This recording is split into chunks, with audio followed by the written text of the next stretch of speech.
Salut la Drag Team, c'est Waygraph. À la journée POLEO, nous avions parlé d'une version plateau du jeu qui était assez importante pour le développement de celui-ci. Drakers étant un jeu en réalité augmentée sur PC, je me suis dit que la meilleure option était une adaptation sur iPad. C'est pourquoi je vous ai fait cette petite vidéo pour vous présenter ma façon de voir les choses. Tout simplement, donc on va avoir deux adversaires en face à face avec les decks à côté. Et on va commencer classiquement par la phase de pioche. Donc je pioche mes 6 cartes directement de mon deck. Bien évidemment, comme on le voit sur l'écran, les cartes ici ne seraient pas visibles sur la version finale. Et il faudrait un petit bouton classiquement à droite et à gauche pour les deux adversaires pour qu'ils puissent passer leur phase de pioche. Hop, je passe. Ici on a l'apparition de notre Draco, assez classique. Et on va commencer tout simplement par la phase de déplacement.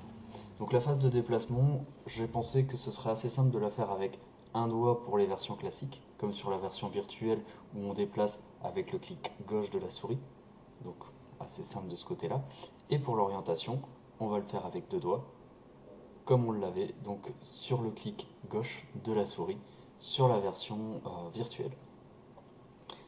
Et on passe donc sur le petit bouton pour passer la phase suivante.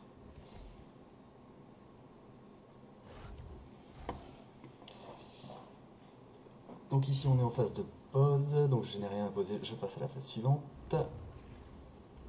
Donc la phase de défausse.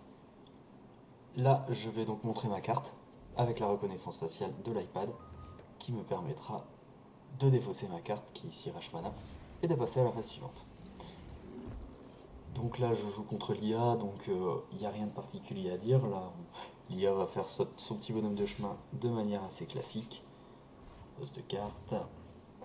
Donc ici, je n'ai pas grand chose à jouer étant donné que je ne joue pas d'interruption. Donc je vais tout simplement passer ma phase. Et je vais passer en phase de pioche. Donc je passe la phase de pioche en appuyant toujours sur le même petit bouton qui serait bien utile. Et ici donc je vais me déplacer. Donc vous verrez peut-être quelques petits bugs de déplacement.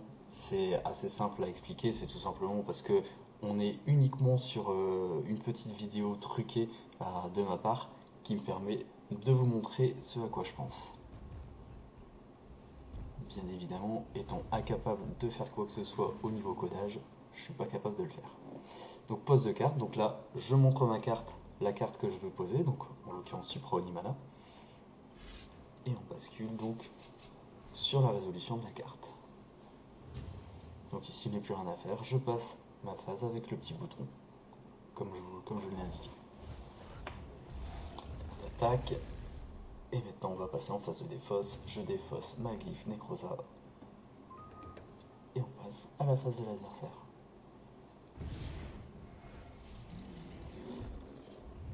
Donc ici, le Gorok de mon adversaire va venir me bourrer la gueule tranquillement de côté. Il va commencer donc par un petit tonnerre et attaque histoire de se remettre à niveau. Donc pas d'interruption, je ne joue pas d'interruption dans ce jeu.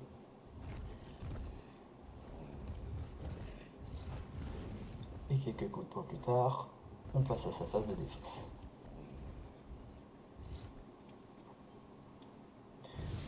Donc ici je pioche ma carte. Je passe à la phase suivante, bien sûr la carte n'apparaît pas, hein. C'est moi qui la pioche en direct. Donc là la phase de déplacement. Un petit peu laborieuse parce qu'évidemment j'ai voulu me positionner correctement, mais pour suivre ensuite sur la vidéo c'est pas toujours simple. Donc là je vais aller chercher 2 orbes de mana pour 3 de déplacement. Hop.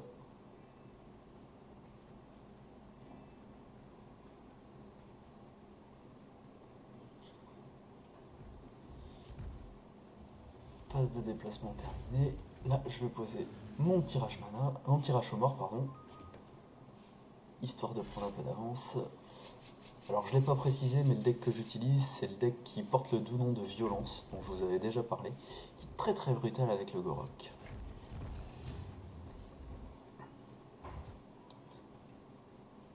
Et quelques baffes dans la gueule, pour suivre, tout simplement. Et on va passer la phase, donc hop, voilà.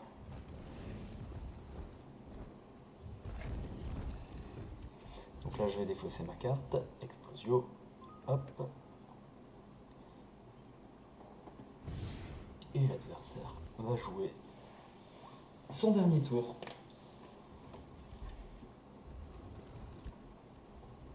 Il va aller chercher l'orbe. Il va m'envoyer une petite furie pour essayer de remonter la barre. Et comme je vous l'ai dit, donc là je passe pas d'interruption comme d'habitude. Comme je vous l'ai dit, ce deck est extrêmement violent. Là on va être au tour 4 et je vais le finir au tour 4. C'est pas le sujet de la vidéo. Hop, fin de phase pour mon adversaire. Je pioche donc pour mon dernier tour.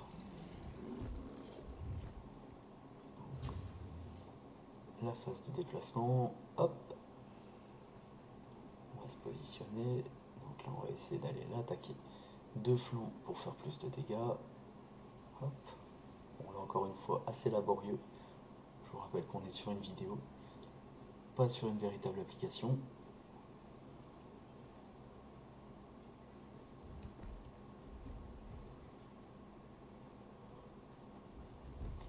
Et donc je montre ma carte qui est tout simplement un Futrifix qui va me permettre d'aller chercher les derniers points de vie qui lui restent.